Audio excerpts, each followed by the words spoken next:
우리 말씀 누가복음 14장 25절부터 35절까지 말씀입니다.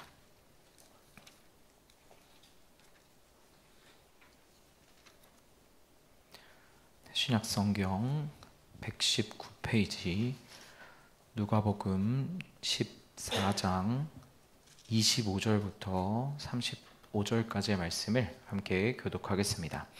수많은 무리가 함께 갈새 예수께서 돌이키사 이르시되 무릇 내게 오는 자가 자기 부모와 처자와 형제와 자매와 더욱이 자기 목숨까지 미워하지 아니하면 능히 내 제자가 되지 못하고 누구든지 자기 십자가를 지고 나를 따르지 않는 자도 능히 내 제자가 되지 못하리라. 너희 중에 누가 망대를 세우고자 할진대 자기의 가진 것이 준공하기까지에 족할는지 먼저 앉아 그 비용을 계산하지 아니하겠느냐. 그렇게 아니하여 그 기초만 쌓고 능히 이루지 못하면 보는 자가 다 비웃어 이르되 이 사람이 공사를 시작하고 능히 이루지 못하였다 하리라. 또 어떤 임금이 다른 임금과 싸우러 갈 때에 먼저 앉아 1만 명으로서 저 2만 명을 거느리고 오는 자를 대적할 수 있을까 헤아리지 아니하겠느냐. 만일 못할 터이면 그가 아직 멀리 있을 때에 사신을 보내어 화친을 청할지니라. 이와 같이 너희 중에 누구든지 자기의 모든 소유를 버리지 아니하면 능히 내 제자가 되지 못하리라. 소금이 좋은 것이나 소금도 만일 그 맛을 잃으면 무엇으로 짜게 하리요. 함께 읽겠습니다. 땅에도 거름에도 쓸데없어 내 버리느니라. 들을 귀가 있는 자는 들을지어다 하시니라. 아멘. 할렐루야. 아멘. 3일 예배에 나오신 모든 성도님들 환영하고 축복합니다. 예수님께서 이 땅에 오셔서 본격적인 공생의 사역을 시작하시면서 가장 처음 한 일은 제자들을 세우신 것이었습니다. 마가복음 1장 16절과 17절에서 갈릴리 해변을 지나가시다가 시몬 베드로와 그의 형제 안드레를 부르시면서 주님이 말씀하십니다. 나를 따라오라. 내가 너희로 사람을 낚는 어부가 되게 하리라. 예수님의 첫 사역은 제자를 삼는 이 사역이었습니다. 그렇다면 예수님께서 지상에서 하신 마지막 사역은 무엇입니까? 예수님께서 죽음에서 부활하시고 하늘로 승천하시기에 앞서서 인간으로 따진다면 마지막 유언과 같이 남기신 말씀은 바로 마태복음 28장 19절과 20절의 말씀입니다. 우리 마태복음 28장 19절 20절 함께 읽겠습니다. 시작. 그러므로 너희는 가서 모든 민족을 제자로 삼아 아버지와 아들과 성령의 이름으로 세례를 베풀고 내가 너희에게 분부한 모든 것을 가르쳐 지키게 하라.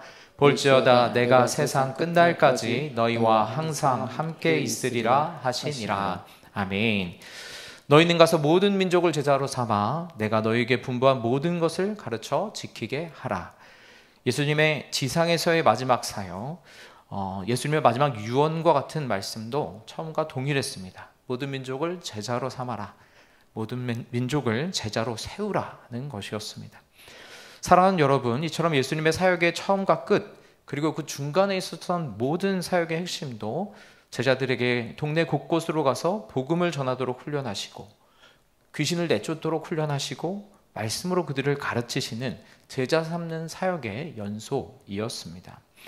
그렇다면 여러분, 교회가 감당해야 할 가장 큰 사명은 무엇일까요? 제자를 삼는 일이겠죠. 그래서 오늘날 교회의 프로그램들을 본다면 제자를 세우는 일에 많은 초점을 맞추고 있습니다. 가장 직접적으로는 우리가 이제 가을에 하게 되는 제자 훈련과 같이 제자 훈련을 하기도 하고 또 함께 나가서 전도하는 전도 모임을 갖기도 합니다. 우리가 매일 새벽마다 모여 기도하는 새벽 기도회는 새벽 미명에 한적한 곳으로 나아가 기도하셨던 그 예수님의 기도의 훈련을 우리가 함께 몸소 제자 훈련하는 것입니다. 이러한 교회의 여러 활동들에 잘 참여하다 보면 우리는 점점 예수님을 닮은 제자의 삶을 살아갈 수 있게 되는 것입니다. 오늘 이렇게 바쁜 한 주간을 보내시다가도 이 저녁에 쉬실 수도 있고 또 TV를 보실 수도 있는데 그렇지 않으시고 수예배에 나오신 여러분들은 모두 예수님을 사랑하고 예수님을 더 알고 싶어서 예수님의 제자가 되기 위해서 이 자리에 함께 하신 예수님의 제자이신 줄로 믿습니다. 아멘. 우리 양옆을 보면서 이렇게 축복했으면 좋겠습니다. 당신은 예수님의 제자입니다. 아멘.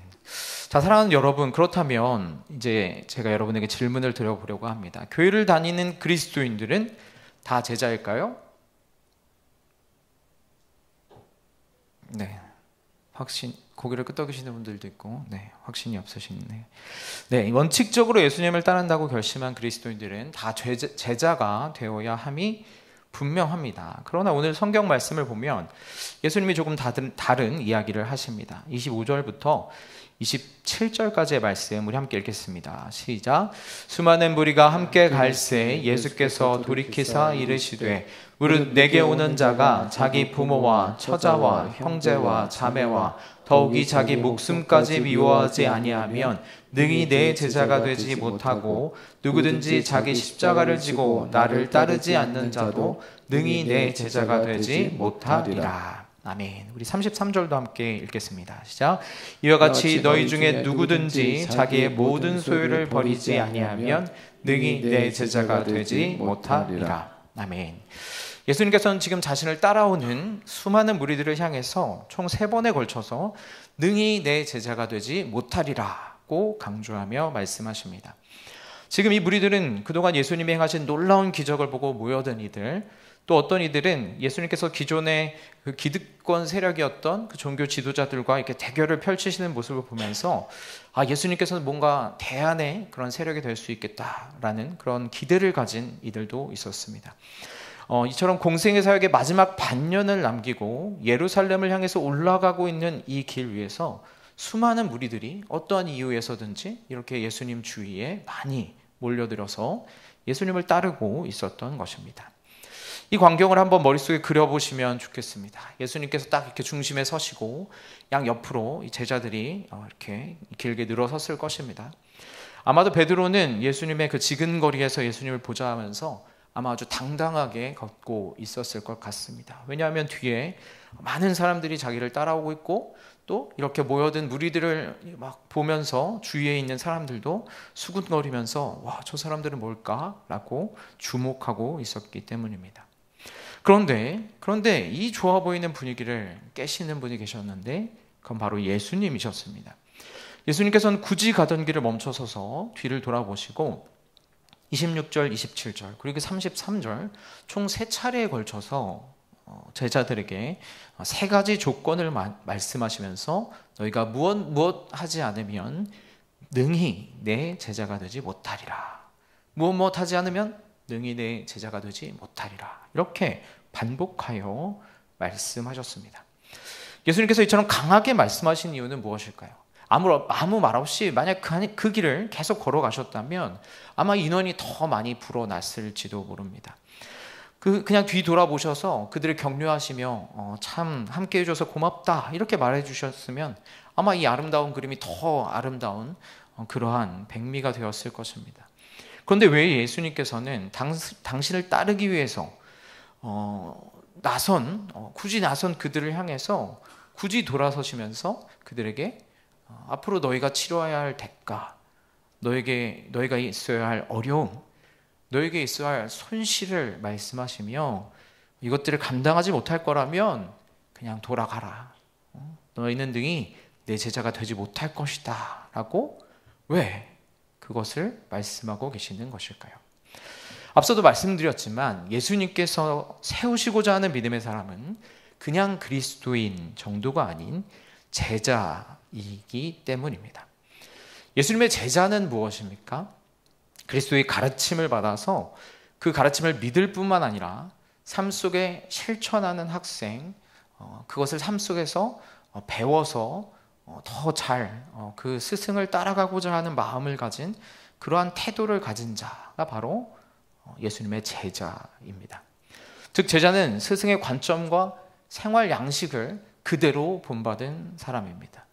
예수님은 생각 없이 자신을 따르는 무리들을 향해서 나를 따른다는 것은 나의 제자가 되는 것이며 나의 제자가 된다는 것은 치러야 할 대가와 감수해야 할 손해가 있다는 것을 알라고 말씀하시는 것입니다.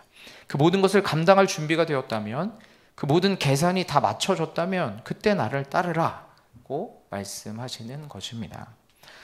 사랑하는 여러분, 그렇다면 지금 우리의 믿음의 모습은 어떠합니까? 우리는 예수님의 제자가 맞을까요? 물론 저는 지금 여기 수예배에 나와서 예배 드리시는 모든 분들은 예수님의 제자의 자격이 충분하다고 생각합니다.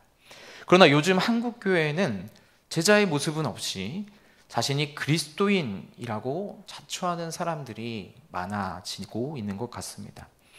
그분들의 신앙의 모습은 어떠합니까?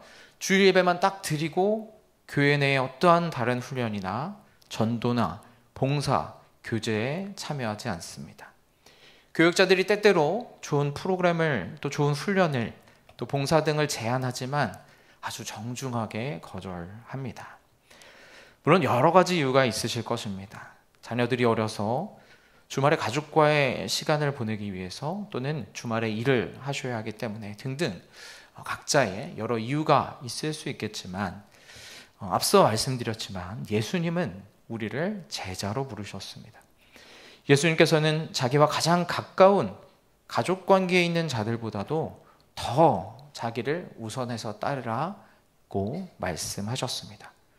또 예수님께서는 자기를 부인하고 자기 십자가를 지고 주님을 따라야 한다. 또 모든 소유를 다 버리고서라도 주님을 따르라고 말씀하기도 하셨습니다. 그래도 아직 한국 교회는 주일 예배를 출석하시는 분들이 많이 계시지만 제가 설교를 준비하면서 미국에 이게 번역된 한 도서를 보니 미국 교회의 상황은 더 암담했습니다. 크리이스터라는 말이 있는데요. 이 말은 무슨 의미냐면 크리스마스와 이스터, 부활절을 뜻하는 이스터를 합쳐서 평소에는 교회에 출석하지 않지만 크리스마스와 부활절에만 교회를 찾는 사람들을 말합니다. 문화적인 그리스도인이 점점 더 많아진 미국 교회에서는 평소에는 교회당이 텅텅 비어 있는데 크리스마스와 부활절에만 교회가 꽉꽉 차는 현상이 나타남으로 인해서 이런 씁쓸한 용어인 크리이스터라는 말이 생겨났다는 것입니다.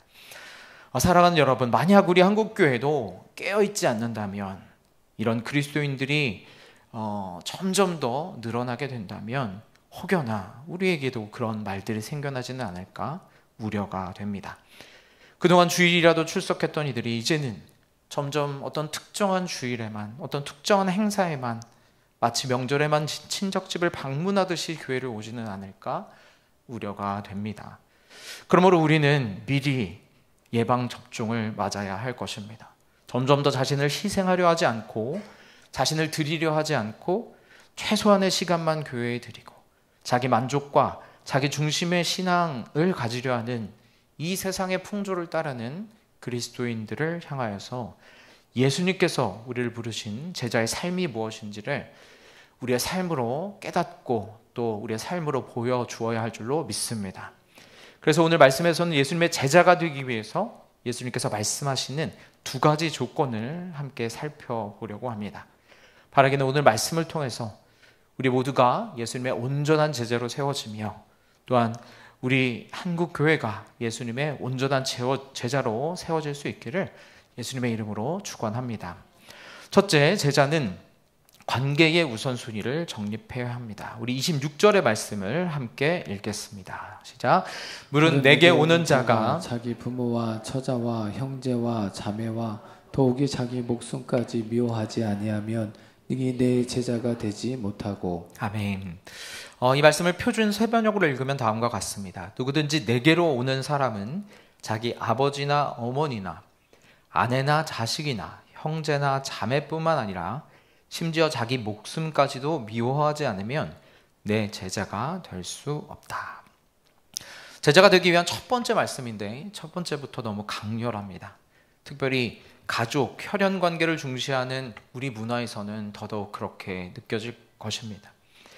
효사상을 가지고 있는 우리 문화에서는 부모님을 공경하고 섬기는 것을 중요한 덕목으로 삼습니다. 그런데 부모를 미워하라는 말씀이 잘 와닿지가 않습니다. 특별히 요즘 우리 가정에서는 자녀들을 얼마나 금쪽같이 여깁니까? 오죽하면 TV 프로그램에도 금쪽 같은 내 새끼라고 부릅니다. 자녀를 위한 돌봄과 교육에 정성을 다합니다. 그런데 주님은 말씀하십니다. 자기 자식까지도 미워하지 않으면 내 제자가 될 수 없다. 가끔 너무 부담스러운 말씀을 우리는 접어두곤 합니다. 외면합니다. 보면 내가 그 말씀을 지키지 못하는 것 같아서 죄책감이 들기도 하고, 또 하나님이 가족들을 다 버리라고 하시진 않을까 무섭게 느껴지기도 때문입니다. 그러나 그렇게까지 생각하실 필요는 없습니다. 이 본문에서 예수님이 미워하라고 표현하신 것은 문자적으로 가족을 미워해야 주님을 따를 수 있다는 뜻이 아닙니다. 주님이 최고의 우선순위가 되다 보니까 가족을 주님보다 덜 사랑하게 된다는 뜻입니다. 사랑의 하나님께서는 당신의 속성을 부인하실 수 없습니다. 십계명의 제5계명에서 부모를 공경하라고 말씀하신 주님께서 부모를 문자 그대로 미워하라고 말씀하실 리가 없습니다. 주님은 이 표현은 어떤 강조적인 그런 표현인 것이죠. 그러나 예수님께서는 너희에게 가장 소중한 관계성인 가족과의 관계에서부터 가족들을 버리고 가족들을 뒤로 하고 나를 따르지 못한다면 너는 내 제자가 될 수 없다라고 말씀하시는 것입니다. 한번 예를 들어 볼까요? 속회 모임을 하다 보면 우리 권사님들 또 장로님들 정도 되시는 분들로부터 그런 간증을 많이 듣게 됩니다. 내가 종갓집 장손의 며느리였는데 예수님을 믿고 기도로 엄청나게 준비를 한 후에 제사를 드리지 않겠다고 선언했다. 나에게 어떻게 그런 용기가 났는지 모르겠지만 주님의 은혜로 그렇게 선포했더니 집안이 온통 뒤집어졌으나 그러나 결국 그분들을 끝까지 사랑으로 섬겼을 때 온 집안이 예수님을 믿게 되었습니다. 우리 이런 간증들을 정말 많이 들었습니다. 우리 권사님들이 가족을 미워했기 때문에 그렇게 한 것은 아니었죠. 가족을 미워했기 때문이 아닙니다. 예수님을 더 사랑했기 때문에, 이 권사님들에게 예수님이 너무 소중한 분이 되었기 때문에 집안 어른들로부터 별 소리를 다 들으면서도 또 미움을 당하면서도 예수님을 믿고 따르는 나의 믿음을 보여주었던 것입니다. 가족을 미워해서가 아니라 주님이 내 삶의 최고의 우선순위가 되었기 때문에 가족들이 중요시하고 따르던 가치를 부득불 거절하고 예수를 따르는 삶을 결정하게 된 것입니다. 또 다른 예로는 예수님을 향한 사랑과 순종으로 인해서 부득이 가족이 희생되는 경우입니다. 로제타 홀이라는 미국 감리교 여성 해외 선교회에서 1890년도에 조선으로 파송된 선교사가 있었습니다. 그녀가 맡은 첫 번째 임무는 이화여자대학교 의료원의 전신인 조선 최초의 여성 병원인 보구여관의 책임자를 맡은 역할을 감당하는 것이었습니다. 그리고 한국에서 선교 사역을 감당하던 중에 캐나다 선교사인 윌리엄 홀을 만나서 결혼을 하고 아들과 딸을 낳았습니다. 근데 그러던 중에 남편인 윌리엄 홀 선교사가 청일전쟁 당시에 평양에서 의료봉사를 하다가 전염병으로 안타깝게도 세상을 떠나게 됩니다. 남편을 잃은 슬픔이 얼마나 크고 또 그런 환경 가운데서 자녀를 키운다는 것이 얼마나 두려웠을까요? 그러나 그녀는 잠시 미국에 귀국하여 선교 자금을 모금한 후에 다시 그 두 아이를 데리고 정말 핏덩이와 같은 어린 그 두 아이를 데리고 다시 조선으로 그 발길을 향합니다. 와서 다시 사역에 매진합니다. 여성 전문 치료시설인 광해여원을 평양에 개원하고 국내 첫 시각장애인 학교인 평양여맹학교를 설립한 뒤에 한글 기반의 점자를 최초로 개발하기도 합니다. 그런데 또다시 1898년 5월 13일 둘째 딸인 이디스를 이질로 읽는 슬픔을 겪게 됩니다.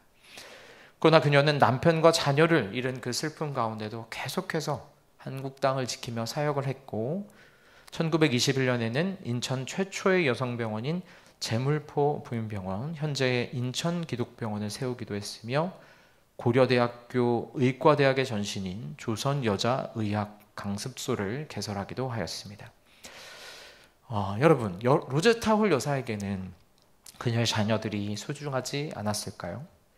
남편을 전염병으로 잃은 그 땅에 의료시설이 잘 갖추어지지 않아서 이질과 같은 그런 병으로 인해서도 빠른 대처를 할 수 없어서 죽음의 위협을 겪을 수밖에 없는 그 땅에 로제타 홀 여사가 자녀들을 데리고 다시 간 이유는 무엇이겠습니까? 자녀들도 너무 귀했지만 그 자녀들의 안위보다 더욱 예수님을 사랑했기 때문에 예수님의 명령이 예수님이 귀히 여기시는 영혼들이 그 땅에 있었기 때문에 그녀는 다시 조선 땅을 밟았고 또 우리나라의 의료의 성장을 위해서 자신의 삶을 헌신해 주었던 것입니다. 우리가 지금 이러한 선진 의료 체계의 덕을 보고 있는 것은 어쩌면 이 홀 여사의 이러한 헌신 때문인지도 모릅니다. 예수님께서 이 가족과의 관계를 재정립하라는 것을 제자도의 첫 번째 조건으로 말씀하시는 이유는 무엇이겠습니까? 사람이 살아감에 있어서 가장 피부에 와닿게 중요한 문제는 바로 인간관계입니다. 그 중에서도 가족과의 관계는 가장 가깝고 가장 중요한 끊을 수 없는 관계입니다. 실제로 1세기 유대인의 가정에서 예수님을 따르는 것은 가족으로부터 버림받기를 결단하는 것과 마찬가지였습니다. 가족 관계에 대한 충성을 예수님에 대한 충성으로 변화시켜야만 예수님을 진정으로 따를 수 있었던 것입니다. 가장 중요한 가족 관계에서 예수님께 충성을 고백한 사람은 다른 모든 관계에서도 예수님을 중심으로 관계를 재정립할 수 있게 되기 때문입니다. 아마 지금 이 자리에 오신 우리 성도님들 가운데도 예배에 나오기 위해서 남편 또 아내 또 자녀의 눈치를 보며 이 자리에 나오신 분들도 있을 것입니다. 여러분들이 이렇게 올리시는 석회 보고의 내용을 보다 보면 가족들이 교회에 너무 자주 가는 거 아니야? 이렇게 핀잔을 주는 가족들도 많이 있다는 그런 이야기를 자주 보게 됩니다. 사랑하는 여러분, 그러나 여러분이 이러한 일을 당한다 하더라도 이상한 일을 당한다 생각하지 마십시오. 내가 왜 가족들을 눈치를 봐야 될까? 내가 이런 취급을 당하면서 교회에 와야 될까? 불평하지 마십시오. 내가 지금 예수님의 제자가 되기 위한 1단계를 통과하고 있구나, 그렇게 생각하시기 바랍니다. 지금껏 어떤 가정이든 어떤 집안이든지 예수님을 따르기로 결단했다면 그들은 대가를 지불해야 했습니다. 주님의 제자가 되기를 원하는 자라면 때로는 부모로부터 미움을 받기도 하고 배우자로부터 비난을 당하기도 했습니다. 제자가 되는 것은 이처럼 값없이 되는 것이 아니기 때문입니다. 가끔 그러한 분들이 계십니다. 본가의 부모님들을 뵈러 가야 해서 시댁에 무슨 일이 있어서 자주 주일 예배를 빠지시는 그런 분들이 계십니다. 물론 그곳에 가서 예배를 드리시는 분들도 계시지만 본교회에서 예배를 드리고 본교회에서 꾸준히 신앙생활을 하는 것은 개인의 신앙 성장에 너무나도 필수적이고 중요한 일입니다.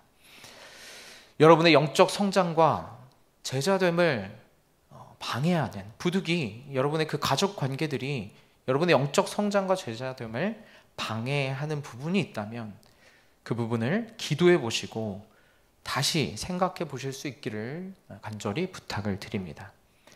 물론 가족과의 관계를 칼로 물베듯이 딱 자를 수 없는 것을 잘 알고 있습니다. 그렇게 더 어려운 것이 가족 관계입니다.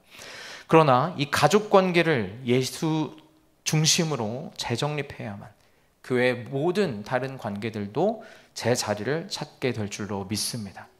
예수님을 위해서 내게 너무나도 중요한 그 관계들을 예수님 중심으로, 하나님 중심으로 재정립할 때 그 사람이 능히 예수님의 제자가 될 줄로 믿습니다. 바라기는 우리의 모든 관계가 예수님 중심으로, 예수님 중심으로, 하나님 중심으로 온전히 세워지는 여러분 되시기를 예수님의 이름으로 축원합니다. 둘째, 제자가 된다는 것은 자기 십자가를 지고 예수님을 따르는 것입니다. 우리 27절의 말씀을 함께 읽겠습니다. 시작. 누구든지 자기 십자가를 지고 나를 따르지 않는 자도 능히 내 제자가 되지 못하리라. 아멘. 자기 십자가를 지고 나를 따르라. 이 말씀을 우리가 너무 많이 들었는데 도대체 이 말씀의 의미가 무엇일까요? 너무나도 자주 들었던 말씀이지만 자기 십자가를 진다는 게 무엇입니까? 라고 이렇게 물으면 선뜻 대답하기가 힘든 내용입니다. 이 말씀을 조금 더 잘 이해하기 위해서 우리는 예수님께서 앞서 누가복음 29장 23절과 24절에서 처음 이 말씀을 하셨던 맥락을 참고해야 합니다. 누가복음 9장 20절에서 예수님께서는 전도를 마치고 온 제자들을 향해서 물으십니다. 너희는 나를 누구라 하느냐?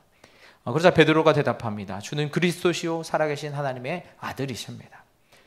그러자 예수님께서는 이를 아무에게도 말하지 말라고 경고하시면서 자신이 앞으로 걸어가게 될 순환의 길에 대해서 갑자기 말씀을 꺼내십니다.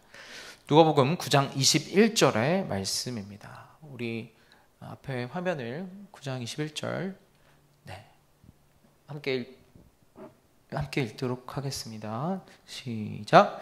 경고하사 이 말을 아무에게도 이르지 말라 명하시고. 주님이 이렇게 말씀하신 후에 이렇게 말씀하십니다. 이르시되 인자가 많은 고난을 받고 장로들과 대제사장들과 서기관들에게 버림바 되어 죽임을 당하고 제3일에 살아나야 하리라 하시고, 예수님께서 자신이 하나님의 아들이심을, 자신이 하나님의 아들 그리스도이심을 깨달은 제자들을 향해서 이제 앞으로 자신이 걸어갈 고난의 길, 순환의 길에 대해서 처음으로 말씀을 하시는 것입니다. 인자가 많은 고난을 받고 대제사장들과 서기관들에게 버림바 되어서 죽임을 당하고 그리고 제3일에 다시 살아나야 하리라. 자신이 걸어갈 그 순환의 길, 그리고 부활의 영광의 길을 설명하고 계시는 것입니다. 예수님께서 지금 왜 이 타이밍에 이것을 말씀하시는 것일까요? 당시 유대인들의 생각은 하나님이 보내실 구원자 메시아가 오셔서, 하나님의 아들 그리스도가 오셔서 자신들을 로마의 압제로부터 구원할 것이다 라고 기대하고 있었습니다. 쉽게 말해서 그리스도 메시아가 오시면 자신의 모든 꿈과 소망은 이제 다 해결되고 성취될 거다라는 기대를 가지고 있었습니다. 하지만 그 중에 어느 누구도 그 구원자가 오셔서 고난당하고 버림받고 십자가에 못 박혀 죽으리라는 생각은 못하였었던 것입니다. 그렇게 예수님께서는 이제 자기가 하나님의 아들 그리스도이심을 깨달은 이 제자들을 향해서 그 그리스도가 해야 할 일이 무엇인지를 설명하고 있는 것입니다. 예수님이 앞으로 걸어가야 할 길은 십자가를 지기 위해서 예루살렘으로 향하여 가고 있는 것이며, 그 길 가운데서 자신이 당할 고난, 자신이 당할 죽음, 그리고 부활을 미리 예고하시면서 제자들이 미리 그 십자가 고난의 길을 준비할 수 있도록 말씀하고 계셨던 것입니다. 그리고 그 뒤에 이어 주님은 앞으로 자신이 걸어가게 될 이 길을 따라올 자들이 각오해야 하는 삶이 무엇인지를 말씀하십니다. 우리 누가복음 9장 23절과 24절의 말씀을 앞에 있는 화면을 보시고 함께 읽겠습니다. 시작.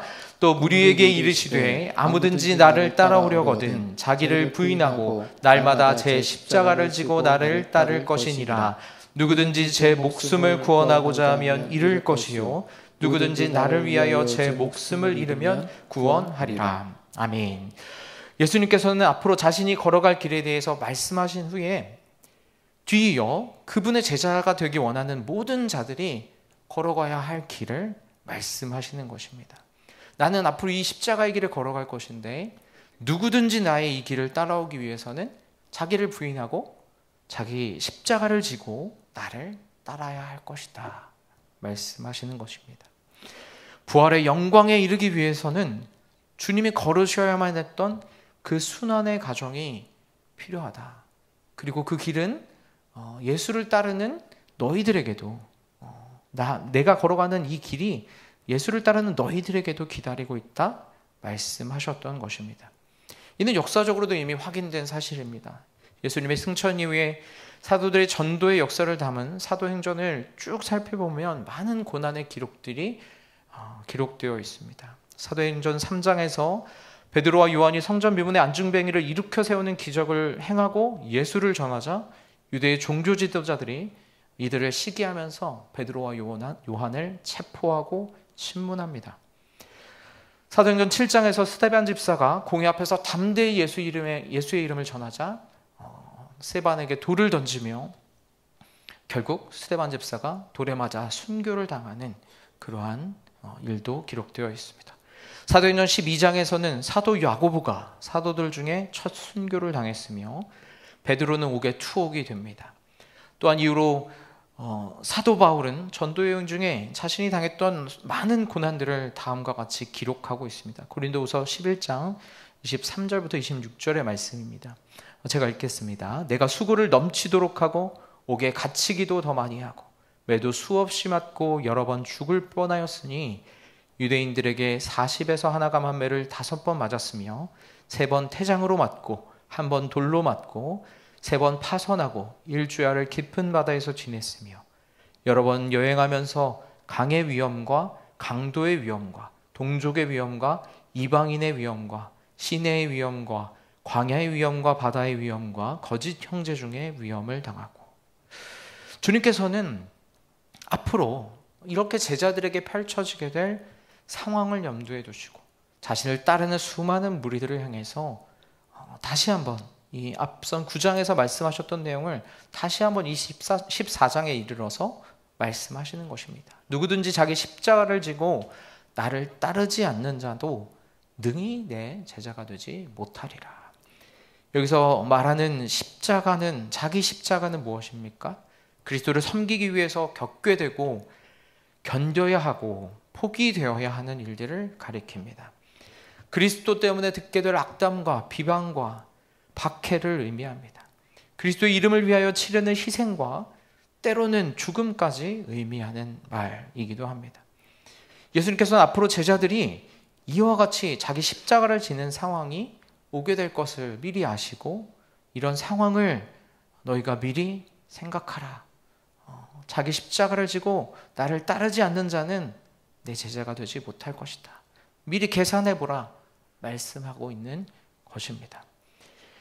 주님께서는 이 계산의 중요성을 말씀하시기 위해서 두 가지 비유를 말씀하시는데 28절부터 30절까지의 말씀, 첫 번째 비유인 망대를 세우는 자의 비유를 함께 읽도록 하겠습니다. 28절부터 30절까지 말씀할게 읽겠습니다. 시작. 너희 중에 누가 망대를 세우고자 할진대 자기의 가진 것이 준공하기까지에 족할는지 먼저 앉아 그 비용을 계산하지 아니하겠느냐.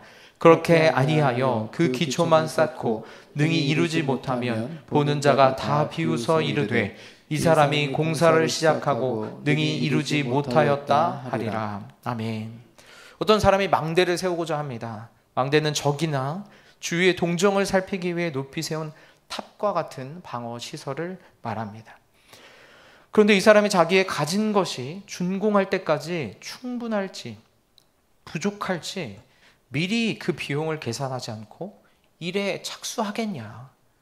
만약 그렇게 제대로 된 생각을 가지지 않고 만약에 그 일을 하다가 기초만 쌓아놓고 다 짓지 못하게 된다면 많은 사람들의 비웃음을 사게 될 것이다. 그러므로 반드시 제대로 된 생각을 가진 사람이라면 그 모든 비용을 계산한 후에 내가 그 비용을 감당할 수 있을 것을 생각한 후에 그 일을 착수할 것이다. 주님은 말씀하십니다.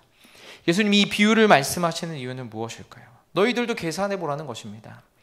예수님을 따르는 데는 대가가 지불된다는 것입니다. 예수님은 제자들에게 하나님의 나라를 약속하셨지만 동시에 그들이 자신을 따르기 위해서는 자기를 부인하고 자기 십자가를 지는 어려움과 고난을 당할 것이다. 그 대가를 미리 계산해보고 이 길을 따라 나서야 한다 말씀하시는 것입니다. 예수님께서는 어떤 장밋빛 미래만을 말씀하시는 것이 아니라 너희들이 앞으로 이러한 일도 겪게 될 것인데 이 너희들에게 있을 영광뿐만 아니라 너희가 당할 이 고난까지도 함께 생각해 보아야 한다 말씀하시는 것입니다. 사랑하는 여러분도 혹시 믿음 생활을 하다가 이런 고민을 했던 적이 있지 않으실까요? 예수님 믿는 게 너무 좋지만 또 너무 힘들다. 왜 이럴까? 내가 지금 제대로 된 신앙생활을 하고 있는 게 맞나? 저도 그런 생각을 했던 적이 있습니다. 저도 하나님을 뜨겁게 만나고 이제 대학교에 가서 대학 생활을 하는데, 대학 생활을 하면서 조금씩 어떤 믿음의 회의가 왔습니다. 첫 번째는 예수님을 제대로 믿고 살려고 하니까 학과에 친구가 없었어요. 네. 아까 말씀했던 대로 예수님 중심으로 제 삶을 정립하고 나니까 저희 학교는 이제 막 후문가의 술집과 당구장이 유명했는데, 제 친구들은 다 거기 가서 게임하고 술 마시고 당구장 가는 걸 좋아하는 친구들이었기 때문에 예수님 중심으로 관계를 정리하니까 친구가 없는 거예요. 그래서 너무 외롭고, 또 막 뭐 이렇게 공부하려면 자료들도 필요한데 자료들을 받기도 막 힘들고, 두 번째, 너무 바빴어요. 뭐 학교 생활도 열심히 했지만 또 주말에는 교회 가서 열심히 교회 교사로 청소년부 교사, 또 청년부 임원으로 열심히 사역을 했고, 또 주중에는 학교에 있는 선교단체에서도 열심히 성경을 배우는 시간들을 가졌습니다. 그러다 보니 공부할 시간을 내는 게 쉽지가 않았어요. 그래서 말씀에서는 세상의 빛과 소금이 되기 위해서 학과 성적도 잘 유지해야 된다라고 이렇게 말씀을 하시는데, 그 모든 것들을 잘 감당하기가 쉽지가 않으니까 너무 힘들었죠. 그래서 어느 순간 이런 생각을 했던 것 같아요. 아니, 예수님 믿고 따르면 행복하다고 하는데, 아무 근심도 없고 평안하다고 했는데, 난 왜 이렇게 모든 게 다 어렵고 바쁘고 지치고 힘들까? 항상 이게 하나님의 뜻에 맞는가를 막 고민해야 되고, 학교 공부 또 교회 일 성경 공부까지 하려면 나를 위한 시간은 아무것도 없는 것 같고, 이렇게 살아가는 게 맞나요? 이렇게 살아가는 게 맞나요, 주님? 이렇게 물었던, 기도했던, 고민했던 시간들이 있었던 것 같습니다. 왜 그럴까요? 왜 제가 그런 고민을 하게 됐을까요? 처음 믿음을 시작하는 단계에서 내가 져야 할 자기 십자가가 있다는 것을 미리 계산해 보지 않았기 때문입니다. 그때는 몰랐던 것이죠.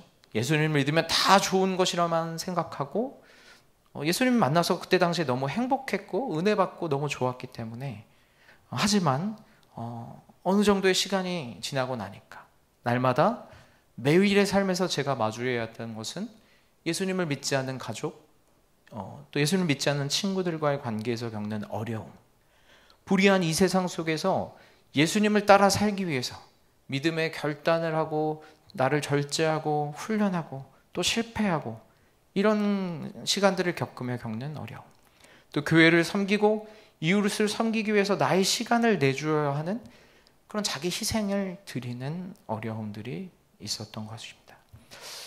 이건 내가 원래 계산했던 것이 아닌데, 내가 원래 생각했던 것이 아닌데, 이런 것들을 자꾸 나에게 몰려오다 보니까 그것이 부담이 되었던 것이죠. 그러나 이제야 생각해 보니, 말씀을 준비하면서 예수님께서는 제자들에게 이 모든 대가를 미리 말씀해 주셨다는 것을 깨닫습니다. 사랑하는 여러분, 그렇습니다. 예수님을 따르는 삶에는 지불해야 할 대가가 있어요. 자기를 부인하고 날마다 자기 십자가를 지고 주님을 따라야 합니다. 남들이 뭐라고 해도, 가족들이 눈치를 줘도 십자가로 가까이 나아오셔야 합니다. 망대를 세우는데 비용이 드는 것처럼 신앙생활을 하는데도 비용이 들 것입니다. 정말 예수를 제대로 믿고 세상 가운데 살아간다면 예수님을 믿기 때문에 중요한 사회적인 관계, 그로 인해서 누리게 될 여러 가지 혜택들을 놓치게 될 수도 있습니다. 여러분의 돈이나 시간이나 경력에 대해서 손해를 볼 수도 있습니다. 그러므로 모든 사람은 제자의 길을 걷는 데 따르게 될 이 비용을 치밀하게 계산해 보아야 하는 것입니다. 들어가는 비용은 무엇인지, 또 우리가 얻게 될 영광과 은혜는 무엇인지 따져보아야 하는 것입니다. 어떻습니까, 여러분? 감당해야 할 대가가 너무 크기 때문에 이 제자의 길을 포기해야 될까요? 결정하시기 전에 제가 한 가지 더 말씀을 드리겠습니다. 예수를 믿음으로 얻는 것은 무엇입니까? 가장 먼저는 예수님의 은혜로 죄사함을 받습니다. 죄사함을 받으면 우리의 마음에 평안이 찾아옵니다. 그와 함께 기쁨과 감사의 삶이 시작됩니다. 때때로는 어려운 일을 만나지만 그 가운데 하나님께 기도하게 되고, 기도할 때 하나님이 주시는 평안을 누립니다. 그리고 기도할 때 하나님의 인도하심과 도우심을 경험하게 됩니다.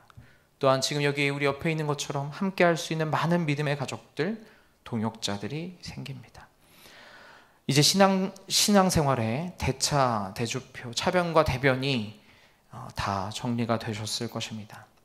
여러분은 어떤 길을 선택하시겠습니까? 사랑하는 여러분, 오늘 이 말씀을 잘못 이해하시면 안 됩니다. 제자가 되는 길이 너무 어렵구나, 하지 말아야겠다. 주님께서 그런 의도로 제자들에게, 그리고 우리에게 이런 말씀을 주신 것이 아닐 것입니다. 주님은 우리가 제자의 길을 선택하기 원하십니다. 예수님을 따르던 수많은 무리들이 예수님의 참 제자가 되기 원하셨기 때문에 주님은 그들에게 굳이 돌아보며 그 말씀을 하셨을 것입니다. 왜냐하면 참 제자들만이 누릴 수 있는 은혜와 기쁨과 감격이, 평안이 있기 때문입니다. 그러나 주님은 제자들이 앞으로 자신들이 치러야 할 대가, 걸어가야 할 길에 대하여 명확히 알고 그 길을 시작하기 원하셨습니다. 끊임없이 자기 안에서 올라오는 욕심, 세상을 사랑하는 마음, 음란함과 더러움을 버리고 자기를 부인하는 길을 걸어가야만 한다. 매일매일 예수님 앞에 엎드려서 자기 자신을 십자가에 못 박아야만 한다. 그리고 하나님이 맡기신 그 자기 십자가를 지고 조롱과 핍박과 비난을 감수하며 그 길을 걸어가야 한다. 때로는 믿음으로 인해서 너의 가족들과의 관계가 멀어짐도 감수해야 한다.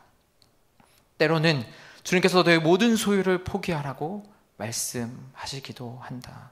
이 세상의 물질욕과 명예욕을 버리고 오직 주님만을 버리고 따라가야 한다. 이렇게 하는데도, 이렇게 해야 하는 이 길로 너가 걸어갈 수 있겠느냐? 감당해야 할 대가가 너무 크다고 여겨지십니까? 그러나 하나님께서는 우리에게 이 길을 마련해 주시기 위해서 당신의 아들을 세상에 보내시고 십자가에 내어주는 비용을 지불하신 줄로 믿습니다. 이 길의 마지막에는 주님께서 지불하신 그 비용으로 인해서, 주님께서 지불하신 그 대가로 인해서 주님이 예비하신 영광스러운 천국이 예비되어 있는 줄로 믿습니다. 사랑하는 여러분, 하나님께서 당신은 아무것도 포기하지 않으시고 우리에게 모든 것을 포기하라고 요구하시지 않은 줄로 믿습니다. 하나님께서는 먼저 당신의 아들을 제물로 내어주시며 우리가 당신 앞으로 나아갈 수 있는 길을 열어주신 줄로 믿습니다. 그 길을 걸어갈 수 있는 값을 주님께서 먼저 지불하여 주신 줄로 믿습니다. 그러면서 우리를 부르십니다. 너희가 이 길을 따라올 수 있겠느냐? 자기를 부인하고 자기 십자가를 지는 이 길을 따라올 수 있겠느냐? 그러나 그렇게 그 길을 따라온 자들에게 주님은 놀라운 보상을 약속하셨습니다. 마태복음 19장 29절의 말씀을 우리 마지막으로 함께 읽겠습니다. 마태복음 19장 29절의 말씀 함께 읽겠습니다. 시작. 또 내 이름을 위하여 집이나 형제나 자매나 부모나 자식이나 전토를 벌인 자마다 여러 배를 받고 또 영생을 상속하리라. 아멘. 주님을 위해, 주님의 이름 때문에 나의 것을 포기하게 되면 하나님께서는 반드시 더 귀한 것을 우리에게 채워주시며 응답하시며 영생의 약속을 허락하여 주신 줄로 믿습니다. 우리 모두가 담대히 그 믿음의 길을, 거룩한 제자의 삶을 살아가는 여러분 되시기를 예수님의 이름으로 축원합니다. 함께 기도.